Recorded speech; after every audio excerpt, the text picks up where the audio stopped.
Well, the U.S. has announced that it's revoking all visas for South Sudanese passport holders and blocking new arrivals effective immediately. The Secretary of State Marco Rubio says the move is in response to the African nation refusing to accept the return of its repatriated citizens.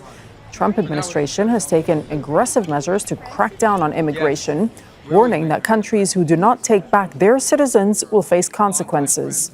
This comes as fears grow of a renewed civil war in South Sudan.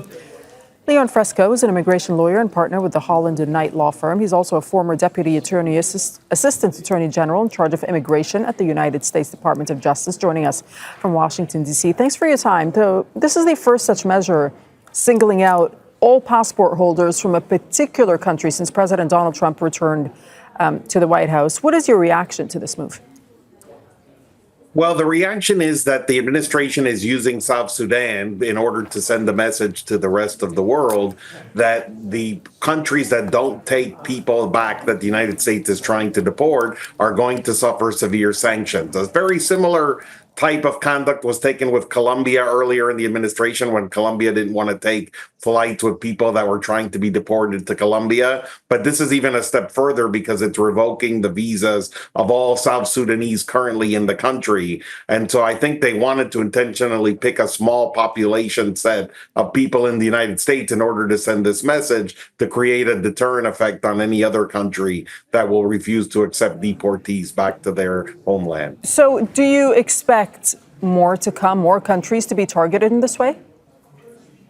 I do. I don't know that all of them will have all of their visas revoked, because if we're talking about a country, let's say like China, where there's millions of people here as students and workers and other things, and we believe that China isn't accepting people we're trying to deport back there, that's really a sanction that in the end can't really be enforced, because you're not going to be able to do anything with millions of people to send them back to China.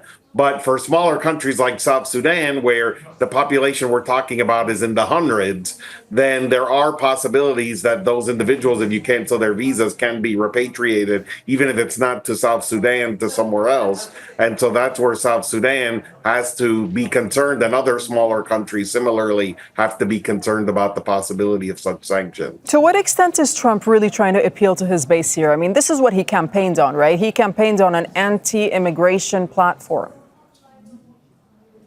Well, he's trying to show that these programs that the Biden administration did, and it did a program with South Sudan where it gave them temporary protected status to keep them in the United States, that without exception, no matter how big or small, he's going to cancel all of them, and he's going to try to repatriate those people back to their countries of citizenship. And so the South Sudan program was set to either expire or be reauthorized in early May. And so instead of reauthorizing it, he's saying it's expiring and I want South Sudan to take their folks back. And if they don't, then there's going to be sanctions. And he wants that for every single Biden program that had accepted people or that had protected people. He wants to end them all. And he wants all of these countries to take these folks back. Okay, Leon Fresco, thank you for speaking to us from Washington, D.C. this hour.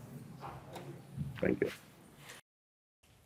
Make sure to subscribe to our channel to get the latest news from Aljazeera.